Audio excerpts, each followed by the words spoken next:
Mainly অনলাইনের বিরুদ্ধে আসা, অনলাইনে কিছু স্প্রেস ড্রাগ বেরোতেছে এবং বিভিন্ন নার্কোটিক ড্রাগস এবং দ্রব্য তারা ওই বিভিন্ন ডাক্তারের প্যাড ইউজ করে আনা হচ্ছে, যেগুলো আমরা যুব সমাজকে নষ্ট করে।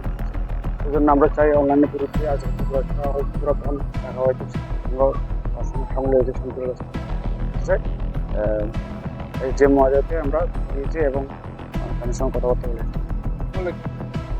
বলেছে ওনারা বলেছে আমরা তো অ্যাকচুয়াল প্রধানমন্ত্রীকে চিঠিটা ছেড়ে দিয়েছি একজনের থ্রুতে, এবং সারা ভারত সারা 15 লক্ষ আমরা কেমিস্ট আছি। ওই 15 লক্ষ কেমিস্টের আন্ডারে যতগুলো সাব ডিভিশন আছে ওই সাব ডিভিশনের প্রত্যেকটা সাব ডিভিশনে দেওয়া হয়েছে এবং তারা সবাই প্রধানমন্ত্রীকে পাঠাচ্ছে।